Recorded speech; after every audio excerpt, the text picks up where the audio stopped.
No Brasil, tivemos ao todo 39 presidentes, de 1889 até hoje, cada um fazendo diversas coisas ao longo de seus governos. Então, nesta primeira parte, falaremos sobre os primeiros 27 até 1969, de uma forma bem rápida e resumida, mas que dê para compreender os principais pontos de seus mandatos. Então, assista até o final para conhecer mais. Deodoro da Fonseca foi o militar que tirou o império e proclamou a república. Logo depois, ele virou presidente, mesmo sem ter conhecimento profundo em política ou governança, acabando enfrentando uma crise econômica, corrupção desenfreada, fechando o Congresso e também quase se tornou um ditador, porém foi forçado a renunciar devido a uma revolta naval. Floriano Peixoto era o vice do anterior e, em vez de convocar novas eleições, como exigia a lei, decidiu permanecer no poder. Ele ficou conhecido como o Marechal de Ferro, por sua brutalidade ao reprimir revoltas separatistas no Sul. Ele estabilizou a República e nomeou a capital de Santa Catarina, Florianópolis, em sua homenagem, mas fez pouco pela economia e não avançou muito o país. Prudente de Moraes foi o primeiro presidente eleito pelo povo e também o primeiro civil, representando os cafeicultores, sendo odiado pelos militares que haviam perdido o poder. Ele foi um grande diplomata, mas aumentou a dívida externa e foi humilhado na revolta de Canudos, no Nordeste. Como muitos presidentes da República Velha, ele não fez muito pelo povo e nem pela economia. Campos Salles foi quem instituiu a política do café com leite, um acordo de poder e troca de favores entre São Paulo e Minas Gerais.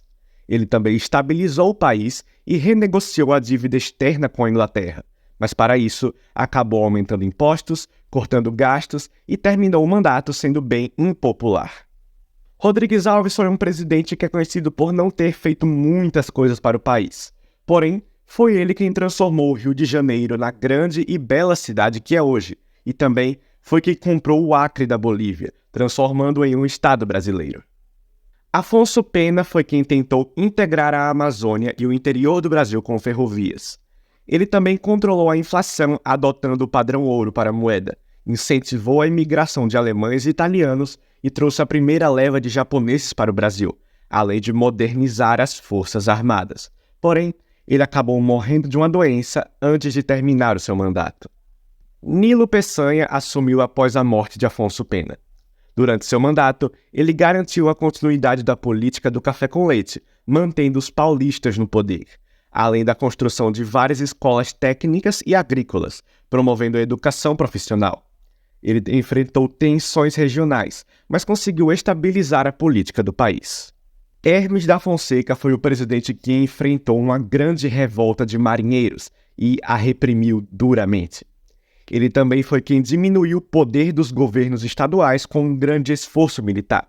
Igualmente, aproximou o Brasil dos Estados Unidos e renegociou a dívida externa, mas nada muito significativo para o país.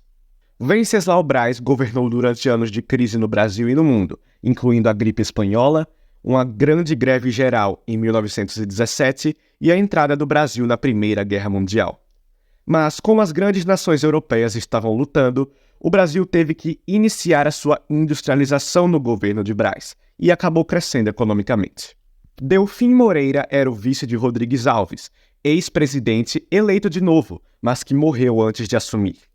Ele reformou a administração do território do Acre, republicou o Código Civil com várias correções ao texto original e ficou apenas 8 meses no poder, apenas para convocar as novas eleições.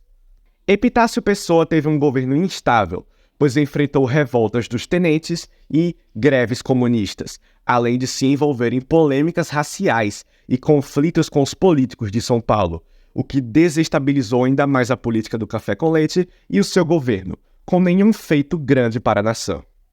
Arthur Bernardes lidou com mais revoltas dos tenentes e crises políticas no Rio Grande do Sul, que ameaçavam a política do café com leite.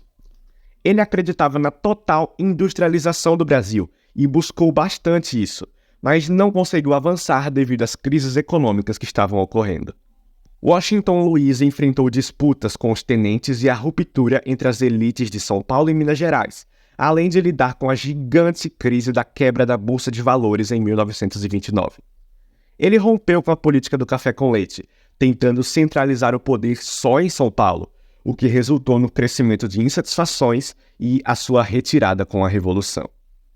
Getúlio Vargas foi quem liderou o golpe de 1930 que tirou Washington Luiz. Ele prometeu ficar apenas 2 anos, mas estendeu seu mandato por 8, criando direitos trabalhistas e centralizando o poder. Em 1937, deu um golpe em si mesmo, tornando-se que muitos consideram um ditador, onde industrializou o Brasil com forte intervenção do Estado e acumulou algumas dívidas externas. Com a eclosão da Segunda Guerra Mundial, seu regime tornou-se mais autoritário, só que quando os militares brasileiros retornaram, Vargas preferiu se retirar em vez de dar um novo golpe, isso 15 anos depois de assumir. E embora controverso, muitos os consideram como o melhor presidente da história do nosso país. José Linhares foi presidente do Brasil por um curto período após a saída de Vargas. Ele era o presidente do STF e, nos meses que ficou no poder, focou na organização das eleições. Linhares não realizou nada, mas seu governo transitório foi crucial para a redemocratização do país. Eurico Gaspar Dutra foi o candidato do Exército apoiado por Getúlio Vargas, que aproximou bastante o Brasil dos Estados Unidos e iniciou a construção da estrada que liga o Rio de Janeiro e São Paulo, a famosa Via Dutra, que recebe o seu nome. Ele foi bastante liberal na economia, facilitando o comércio exterior e a industrialização do país. Getúlio Vargas retornou, dessa vez eleito pelo povo pela primeira vez, mas algumas pessoas ainda tinham medo de que ele se tornasse um ditador de novo. Nesse governo, ele criou a Petrobras, a Vale e o BNDES, mas o seu governo foi marcado por corrupção e perseguição aos adversários, o que deixava tudo muito tenso, até que, antes do fim do mandato, o presidente acaba cometendo suicídio. Café Filho era o vice de Getúlio e assumiu só para terminar o seu mandato. Ele não fez nada de destaque, mas tentou unir os partidos do Brasil e reduzir a inflação, embora tenha falhado. Carlos Luiz foi outro que não fez nada. Ele era o presidente da Câmara dos Deputados e assumiu porque Café Filho não podia mais. Porém, apenas 3 dias depois, ele foi tirado do cargo, acusado de conspiração contra o presidente eleito. Nereu Ramos foi outro presidente que ficou pouco menos de 3 meses. Ele assumiu após Carlos Luiz ser tirado, apenas para manter a continuidade e preencher o tempo até a posse do candidato que havia sido eleito, que foi Juscelino Kubitschek. Ele ficou conhecido pelo lema 50 anos em 5, prometendo a industrialização e prosperidade, tendo como seu principal feito a construção de Brasília, que virou a nova capital no lugar do Rio de Janeiro. O problema é que ele aumentou os gastos, principalmente por conta dessa grande obra, o que aumentou muito a inflação e gerou uma crise. Jânio Quadros foi eleito para combater a corrupção, tendo o famoso marketing da vassoura, de varrer esse crime. Porém, era muito controverso e contraditório em suas decisões, e fez proibições bem desnecessárias e estranhas. Ele acabou renunciando poucos meses depois, esperando ser chamado de volta, o que não ocorreu. Ranieri Mazzilli era o presidente da Câmara dos Deputados, que assumiu após a saída de Jânio Quadros porque seu vice estava fora do país, governando por apenas 13 dias até que ele chegasse. João Goulart era o vice de Jânio, que implementou políticas de distribuição de renda e ignorou a crise econômica no Brasil. Isso, junto com seus ideais progressistas e uma possível tendência comunista, fizeram com que os militares o tirassem do cargo em 1964. De novo, Ranieri Mazzilli, o presidente da Câmara, assume o cargo por apenas 13 dias, apenas para cobrir o governo vazio e dar tempo de decidirem o novo presidente, agora um militar. Humberto Castelo Branco foi o primeiro presidente do regime militar, que estabeleceu as bases políticas com os atos institucionais, tirando as eleições populares e permitindo apenas 2 partidos, o Arena e o MDB, além da cassação de adversários e outras coisas, embora não tenha sido tão rígido quanto outros presidentes seguintes.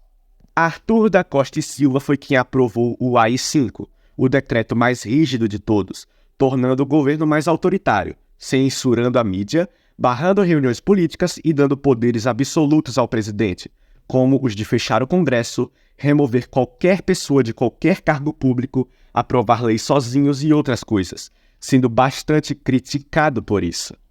E assim, terminamos este vídeo. Semana que vem teremos a parte 2, e lá falaremos sobre os outros presidentes restantes, de 1969 até os dias de hoje, além de um resumo geral e contextualização sobre outros aspectos da política. Você não pode perder. Então, Deus te abençoe e tchau!